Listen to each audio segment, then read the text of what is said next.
Thank you. Hi, I'm Suril. I'm VP of Engineering at Acalvio. We are a leader in cyber deception for OT security. And so we offer a deception platform that solves security problems for a lot of verticals within OT. And we also have a strategic partnership with Honeywell, where through that partnership, it is offered to Honeywell customers as a native Honeywell offering as well. So today my session is going to be around the topic is around beyond segmentation, defending against ICS protocol exploits. So what I'll discuss is the threat landscape as far as attacks targeting remote protocol exploits for industrial control systems. We'll talk about why remote protocol exploits are challenging for cyber defenders. Then we'll look at the defender's perspective and see why network segmentation and air gapping is not sufficient for modern day threats, and then look at a few strategies for threat detection, and then look at the response actions as well. So as we know, OT threats, in addition to the actual impact, the disruption and the recovery can be really a big challenge. And so the nature of the impact varies based on the type of assets within OT that are being targeted. So for example, if there are OT servers and OT applications, these are any threats targeting this have high impact, but the recovery time can be relatively quick because you can possibly reimage or provision a system from a backup. However, the deeper one goes into the OT stack, so for example, a control system or intelligent devices, any cyber threat to any of these and an impact on those has a very high amount of time. The recovery time can take a long time. So as a result, it's overall very slow from a recovery perspective because these are mission critical systems. They're actually dealing with real process equipment, sometimes can also be dealing with patient situations. And so any type of recovery can be time consuming and impactful. And so as a result, trying to stop these threats early is very important for defenders. So now if you look at the attack pathways in an OT environment, so you look at it from a Purdue reference model. And so now there are various pathways that attackers are exploiting. So for example, from engineering workstations that are being used to get access to the OT network, and then inform and craft a ICS-specific exploit for threats starting from the IT part of the environment. There are also attacks that actually target the operator's workstation and then go after the control system. And then the hardest category of attacks are effectively ones that send manipulated commands directly to the field device itself. So those type of attacks are often very hard to defend against. So now let's look at industrial control systems and the protocols and look at the security aspects of them. So many of these protocols, to give you a few examples, Modbus, BACnet, Ethernet IP, or S7, these protocols are predate many of the modern security standards like SSL or TLS. And so if you look at the packet structure or the protocol data unit, the PDU, they do not have transport security built in. And so they don't offer authentication or encryption, at least by default. And what that results in is a variety of threat vectors. So attackers can leverage protocol-specific exploits because unauthenticated protocol, so it enables opportunities for remote protocol exploits. So from a remote system, one can craft a malformed packet and send it to the actual destination. And because there's no authentication or encryption baked into the protocol, the destination will honor it and will attempt to process it, and that can result in disruption of the OT equipment.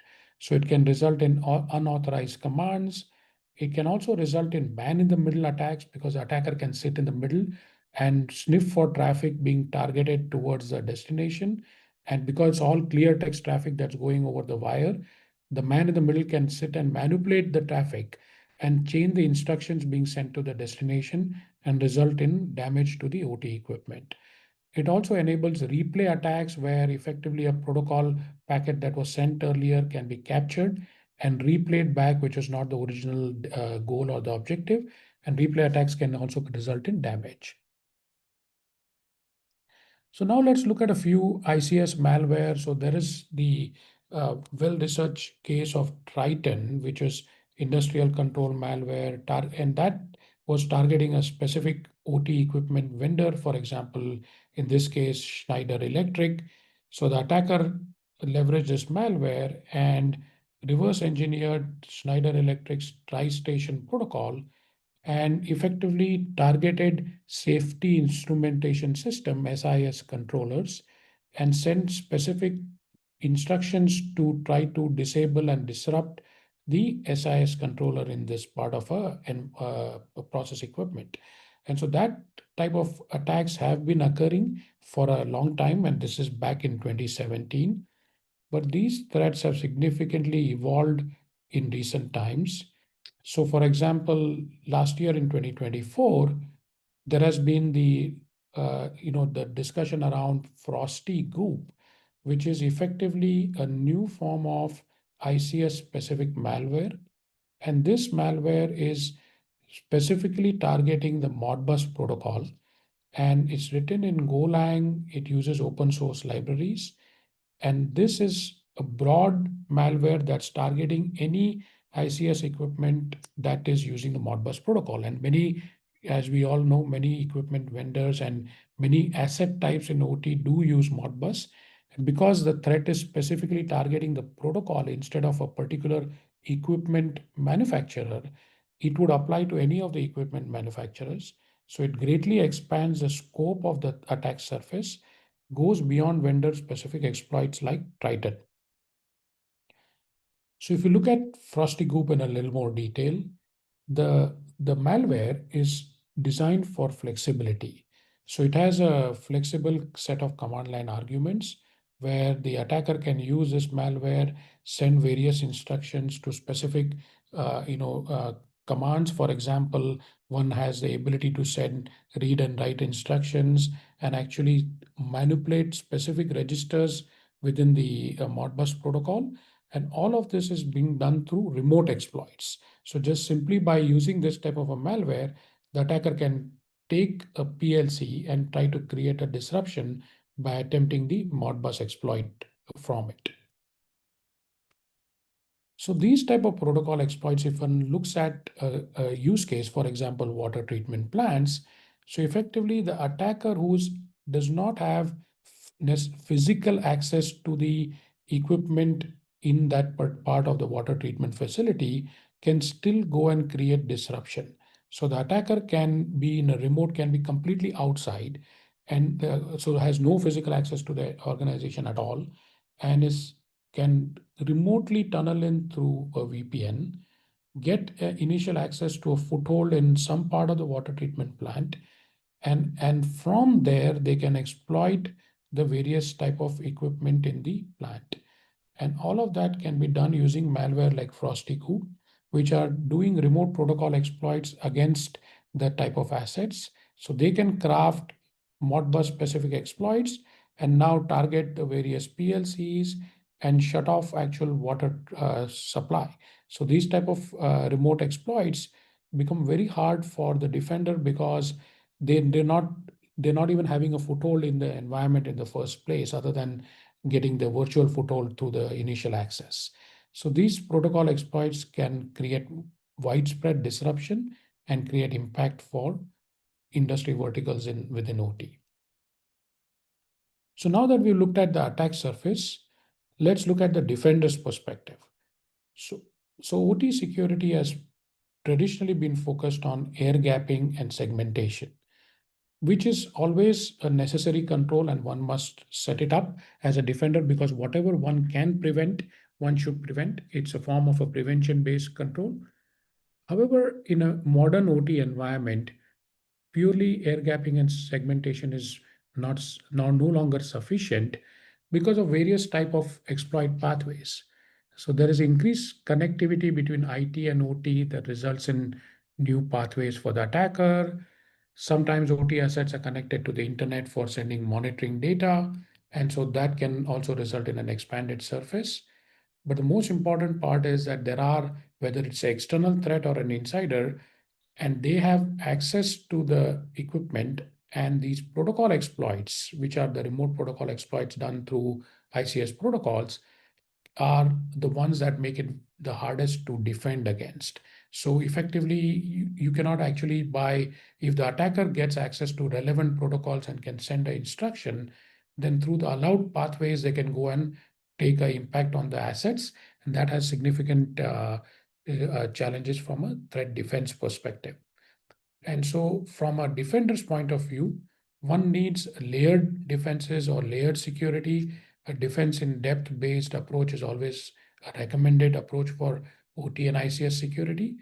And so, as an OT security defender, adopting an assume compromise approach to say that the attacker can get into the environment and they can target the assets is a good idea. And so combining air gapping and segmentation, which is prevention based control, with threat detection, which is looking for any activity that should not be occurring, is a good way to round out the visibility gaps and make sure that one gets the ability to cover against a wide variety of threat vectors. So here is some interesting research published by SANS on the actual goals of reducing the defender gaps for industrial control. And so that research talks about the attack stage and how the attack chain builds out. So for example, from the initial access where the attacker has got in and has pivoted into industrial control, then is building the capability, eventually doing the delivery of the ICS attacks, and then is executing the attack. So these are the various steps from an attacker point of view. And so as this attack progresses, the defenders have their own set of various gaps. So the most important gap is the gap from the initial compromise of the ICS environment to the first detection, which is called as ICS compromise to detection gap in this research. And so there, that gap, if one can actually shorten that window, then the ability to respond, which various forms of response and recovery are possible, where you can actually reduce the detection to containment gap and then eventually remediation, are all made possible. But the containment and remediation is all contingent to early detection. And so reducing the compromise to detection gap is one of the key parts for a cyber defender. So now if you look at threat detection is often challenging for an OT environment.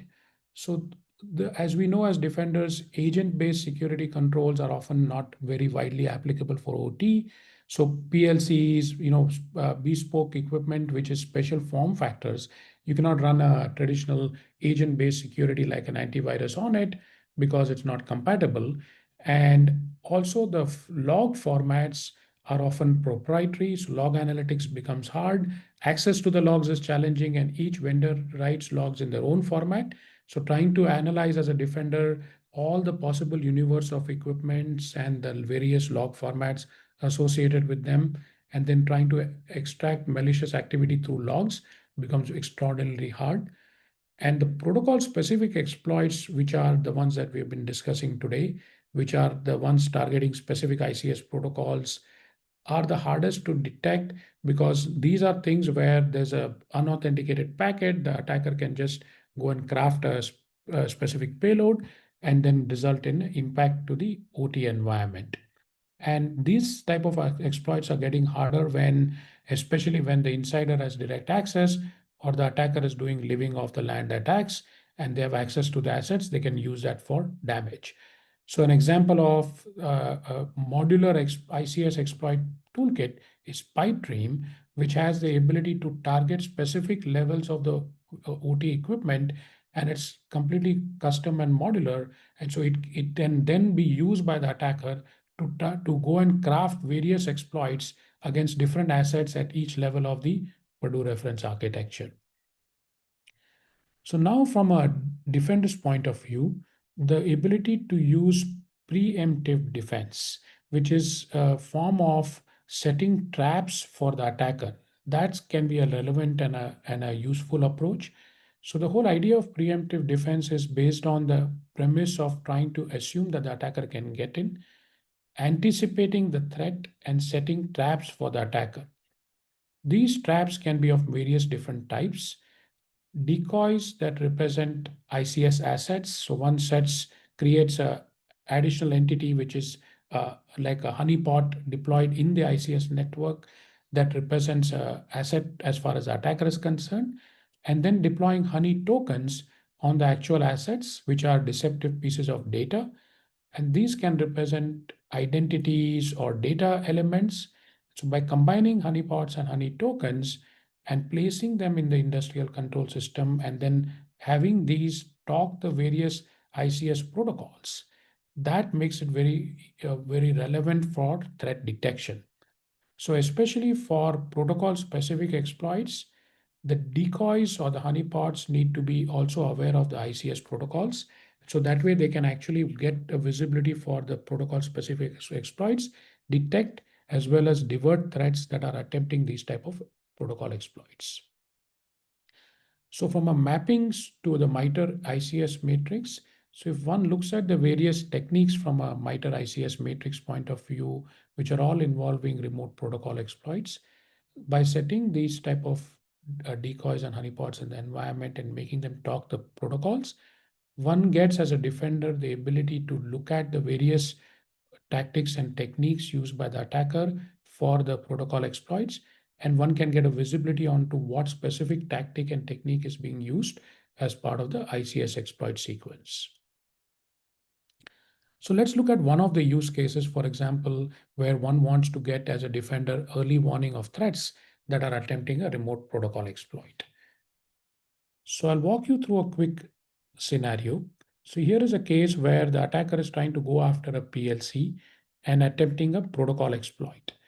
And we'll see how a decoy system can defend against that. So the attacker performs reconnaissance in the environment. They're attempting a protocol exploit against a PLC, and that PLC is supporting the Modbus protocol. And so they're trying to craft an exploit that is specific to the protocol. So they find, for example, a PLC with a particular port open, and then they are doing a reconnaissance, trying to find the equipment manufacturer. It could be anyone. And in this case, they find the device type. Then they can craft a specific exploit targeting that particular type as well. And that goes against the protocol. So they then start a exploit tool, and they then craft a Modbus specific exploit sequence. And so they're first doing through their attacker journey. They're looking at the options, and they look at, for example, a stop CPU instruction, which is a way to actually stop the remote ICS PLC. And so they're attempting that type of a remote PLC exploit. And this is actually all an exploit against the protocol itself, all being done without physical access to the equipment, purely because of the fact that the protocol is available and is unauthenticated and can be used for sending a crafted packet. So they send this type of activity. Now, this activity would have been very hard to find because of the nature of the exploit. Any access to the equipment can be used to do a remote protocol exploit. So this is where now, from a defender's point of view, by setting a decoy, which is a honeypot PLC, anybody who goes after that can be then monitored and watched by the defender. And so that type of exploit sequence can be detected, and the defender can get visibility into the actual protocol exploit, and one can know what is actually being done by the attacker. So that gives you a visibility into what one can do to defend against these type of exploits. Now that we've looked at the actual ICS exploits, let's look at how this protocol exploits are evolving as with the advances in AI. And so here is an interesting research that was published on what is called as the multi-agent LLM framework, which talks about the fuzzing of industrial protocol control systems. And actually that has a whole set of deep research around the use of generative AI assisted attacks and how they are capable of intelligent fuzzing. So fundamentally, the whole idea is that the protocol exploits that we saw earlier were always difficult for industrial control and OT. But with the advances in generative AI, the attack surface is just increases significantly because now even a lesser skilled adversary who does not know the details of various ICS protocols can then use a natural language prompt and then convert that natural language prompt into a working malicious exploit that goes after the protocol. So now they can say, find me a way to exploit the Modbus protocol and disable the Modbus register.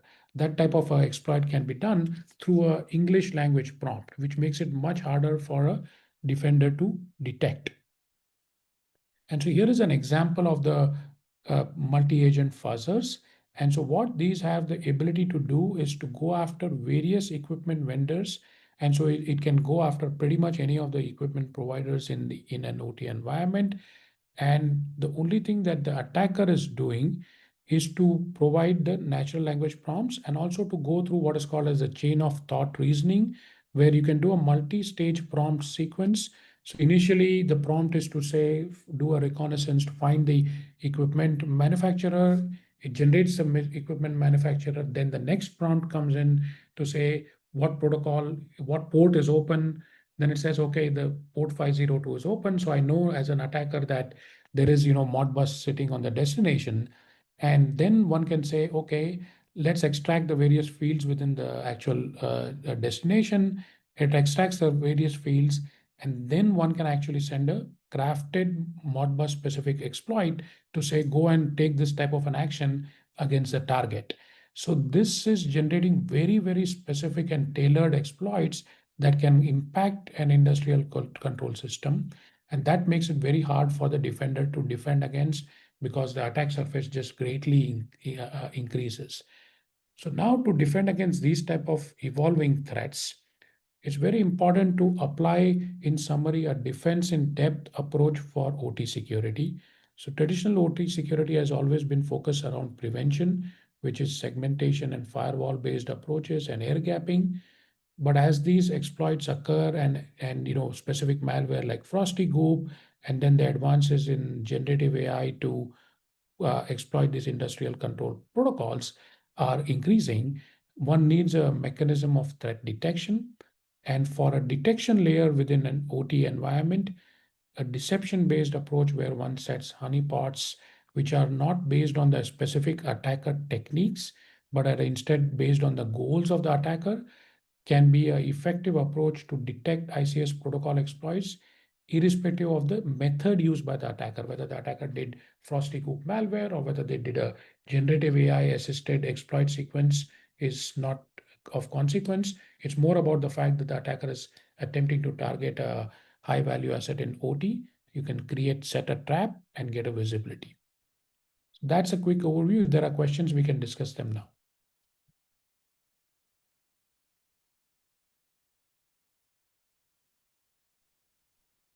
Thank you very much. Great presentation. I don't think we've got, oh, here we go. We do have one question. Does the honeypot or honey token contain the attack in progress, or is it purely to support defender analysis? Yeah, that's a very good question. So the honey pots can be of multiple stages of interaction. So one can deploy honey pots at what is called as low and medium interaction, where effectively from an attacker point of view, the attacker talks to the actual honey pot and it watches the activity done by the attacker, raises an alert. And so, but the attacker cannot actually continue beyond that. So they send a Modbus exploit as an example. The honeypot watches it, raises an alert, classifies it, and it stops as far as the attacker is concerned. But one can also increase the interaction to what is called as high interaction. And in the case of high interaction, the honeypot system will let the attacker log in or gain access. It's a full environment. So for example, if it's a PLC or an HMI or a controller, so the attacker actually can continue their activity for them it's like a fully interactive real world asset, and they continue their exploit sequence, it can get additional visibility to the defender on what the attacker is actually doing. Absolutely. Great. That's a great answer. Thank you very much. Wonderful. So we do have a little bit of time. If there's another question, obviously folks can post it into the chat or into the Q&A. We do have a couple minutes here. And it doesn't look like there's anything. So I think what we'll do is give folks a little bit of that extra time. Suril, thank you very much for a great presentation. I think it certainly changes my perspective on things. You know, always looking at that segmentation as a first line of defense, but being able to expand that, increase that visibility, and to have those additional detection capabilities that go far beyond kind of MDR and XDR, which is more like the it's literally a notification, but here you can be actively in a process, as you just explained. We do have one last question here. We've got a minute. Which tools used in a honeypot? So what maybe are some of the tools that individuals could put into solution, if I'm interpreting the question correctly? Right, right. So the honeypot space are effectively, there are two categories. There is typically in some years ago, there has been open source tooling where one looks at, for example, Conpot and things like that, where one can Yep. actually use that to set up a honeypot system that has always been around. The challenge with some of that is always when you do it at scale. So let's say you're really doing it in a large scale environment, maintaining and keeping that current is always a challenge, because the administrators spend a lot of time and effort. How many do I put? Where do I put them? How do I keep them current? Right. So that all becomes a challenge. So for that, commercial vendors like Acalvio have provided elegant solutions through our product lines, where we have the ability to create decoy systems that are managed, relevant, and dynamic. And so that way one can get the ability to roll out this type of capability at scale without having the administrative effort and burden. Outstanding. Thank you very much for that quick answer.